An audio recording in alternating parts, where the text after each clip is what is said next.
नहीं हो रही थी। एक तो ऋषि मोटा, ऊपर से कमाई भी कोई खास नहीं, लेकिन कंचन को तो शौक था मॉडर्न बहू लाने का, और उसे एक दिन ऐसी लड़की मिल भी जाती है। हमें तो आपका ऋषि बहुत पसंद है, लेकिन मैं आपको साफ साफ बता देती हूँ, मेरी बेटी के शौक थोड़े से अलग है बहन जी।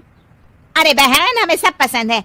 आपकी प्रियंका जैसी लड़की की तलाश मुझे कब से थी, जींस पहनकर अंग्रेजी में गिटर पिटर बोला करे।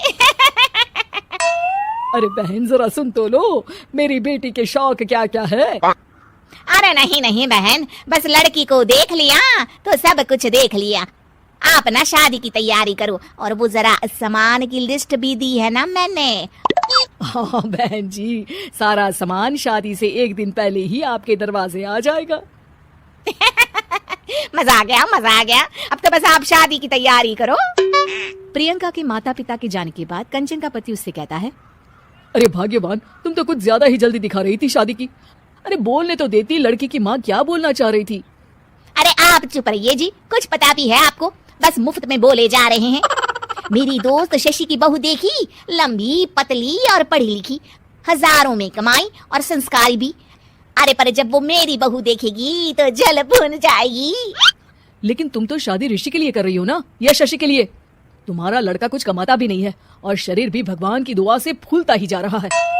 फिर बोले आप हैं? फिर बोले आप? मैंने कहा ना, प्रियंका जैसी जींस पहनकर अंग्रेजी झाड़ने वाली बहू किस्मत वालों को ही मिलती है। चुप रहिए आप। पति के लाख कहने पर भी कंचन ऋषि की शादी प्रियंका से करवा देती है। लेकिन प्रियंका जैसे ही घर में आती है, वैसे ही जोर जोर से चिल्लाकर नाचने लगती है। आज मेरे यार की शादी है, आज मेरे यार की शादी है, अरे नाचो मां नाचो। आज मेरे यार की शादी है।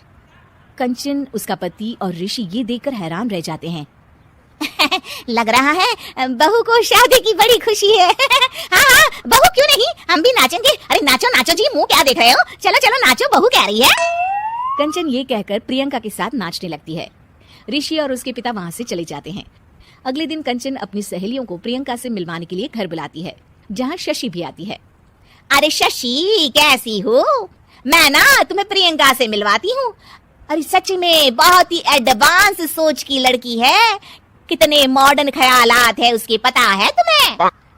अरे हाँ कंचन, जरूर, बच्चों की शादी अच्छी ही होनी चाहिए, और वैसे भी तुझे तो शुरू से ही ऊंचे ख्याल की बहू चाहिए थी।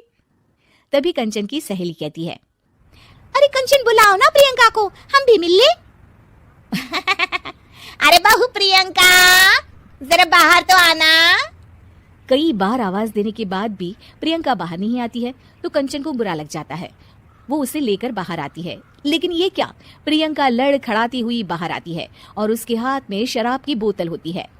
हालांकि शराब पीना स्वास्थ्य के लिए हानिकारक होता है और ये हमारी किडनी के लिए बहुत ही खतरनाक है, लेकिन कंचन की बहू प्रियंका पूरे नशे में होती है। अरे इतने सारे लोग। ये कहकर वो शशि के पास जाती है।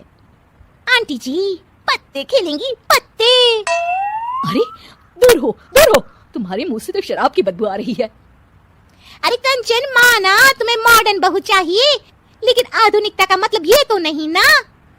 बुरा ना मानना कंचन, तुम्हें पता था कि तुम्हारे बेटे की कमाई और शरीर दोनों ही ठीक नहीं है, तो तुम्हें उसी हिसाब की लड़की से शादी करवानी चाहिए थी। ऐसा कहकर सभी औरतें वहां से चली जाती है। तभी प्रियंका की माँ कंचन के घर आती है। अरे बहन जी, बड़ी चालाक निकली आप तो, बिना बताए अपनी पियक्कड़ बेटी मेरे लायक बेटे के गले में बांध दी। आय हाय, बड़ी आई बिना बताए। उस दिन जब मैं ये बात बता रही थी तो तुम तो सुनने को भी तैयार नहीं थी, अब भुगतो तुम। ये कहकर वो वहां से वापस चली जाती है। सबके जाने के बाद कंचन अपना सर पकड़ लेती है। हाय रे, आधुनिकता की अंधी दौड़ में मैं अपनी संस्कृति ही भूल बैठी थी। अब तो राम ही बचाए मुझे।